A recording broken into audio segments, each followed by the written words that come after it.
From the Casa Aloha Studios in Los Angeles, California, the media capital of the universe, it's Tangent. The show that digs past the headlines, right through the story and comes out the other end. And now, here's your host, Darren Riggs. I'm Darren Riggs and welcome to Tangent. Today on Tangent, cannibals. Have you ever noticed when a cannibal is caught, they're found living in a regular house, a normal apartment, in a normal neighborhood, next to normal people like you? That's because to a cannibal, normal people are food. So, how do you determine if your next door neighbor is a cannibal? Because finding out too late might mean you end up in a Grimm's fairy tale situation, just baked into a carny human burrito. To get us started, we've got Dr. Thomas Binksley, professor of bizarre criminology. Professor, what sets cannibals apart from the rest of society that doesn't feast on human flesh? Unlike you or me, Darren, they're usually very, very creepy, and they eat people. Professor, could you define creepy? Scary, gruesome, spine-chilling, hair-raising, horrible, disturbing, nightmarish, eerie, revolting, sinister, weird, macabre, chilling. You know, creepy.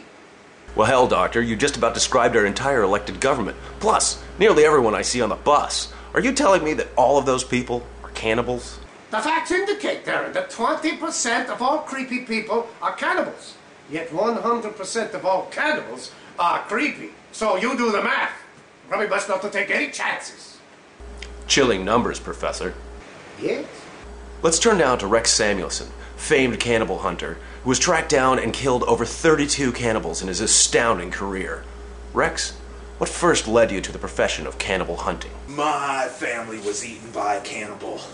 Since that moment, I swore on the quiche my mother was baked into revenge on any human that would eat another human. Now, Rex, for those of us without a lifetime experience in tracking cannibals, what are the warning signs that one might have a cannibal neighbor? The first sign is the smell of delicious cooking. Isn't that a bit much? I mean, hundreds of thousands of families cook dinner every night, all across the globe. Yes, but of those, how many actually cook something that smells good? I mean, the numbers drop down quite a bit. I guess you've got a point. So, we can all agree that cannibals are creepy and good cooks. Yes? They all want to be good cooks. And they're all fucking sinister. And I will kill every last one of them!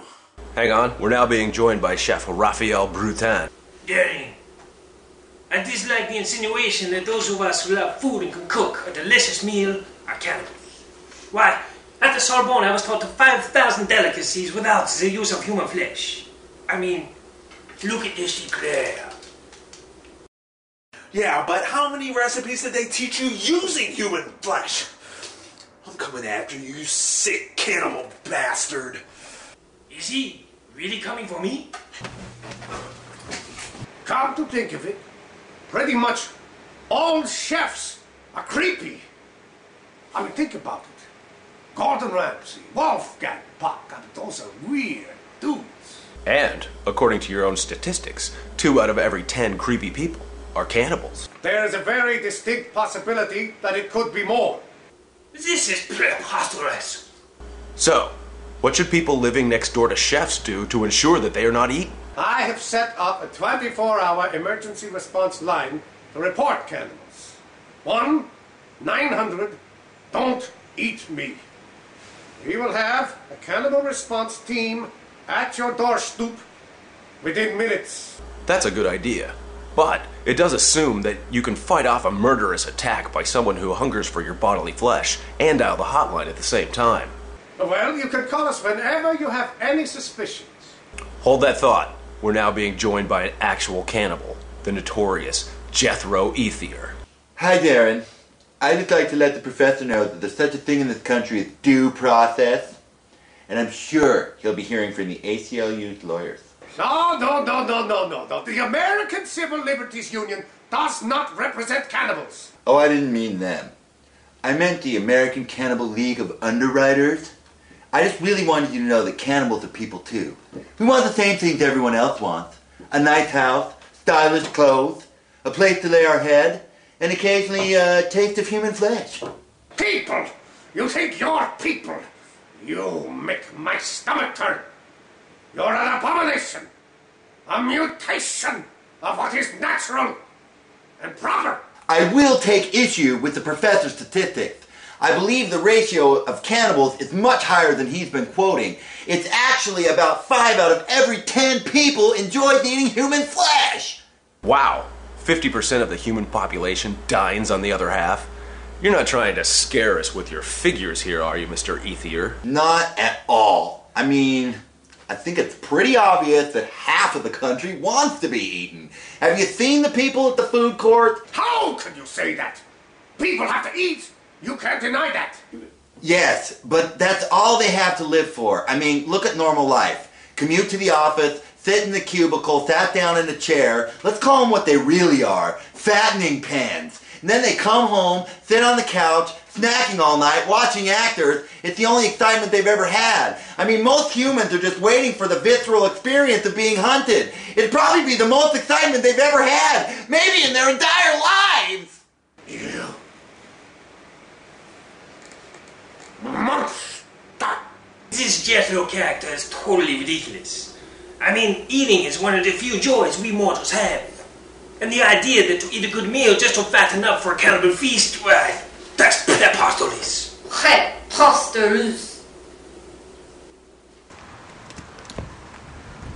Just a moment, Chef Raphael. We're now being joined by Gilbert Bush, spokesman for the Department of Public Health. You know, when the doctor and Jethro began throwing all these numbers around, I just wanted to drop in real quick and just reassure your audience that the ratio of cannibals to the regular public is definitely nowhere near 50%. I mean, it's 1 in 3 at most. And if this was really a widespread problem, we would certainly notify the public about it.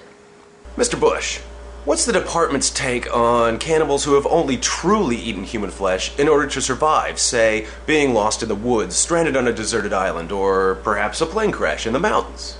Unfortunately, even when their survival doesn't depend on it anymore, they just start eating people left and right because they crave it! Oh, that's the truth. Yes, we're against any eating of human flesh, as it's being reported that humans are very tasty. Quite possibly the most delicious of all mammals.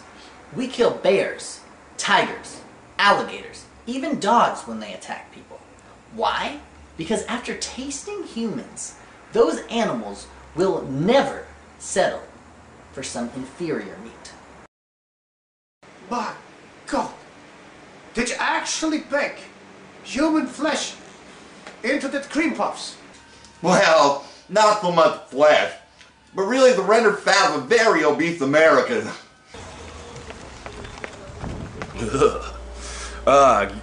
Getting back to Mr. Bush. Mr. Bush, these bears and tigers who have attacked and eaten humans, are they now cannibals as well? Yes. I'll be honest with you, Mr. Bush, the idea of a cannibal tiger terrifies me. No, Darren, a cannibal is only something that eats its own kind. Oh, really? Yes? But Professor, they grind up cows to put it as supplement to cow feeds. Then the cows eat the feed, and then they become cannibals. I mean, when are they going to start attacking humans?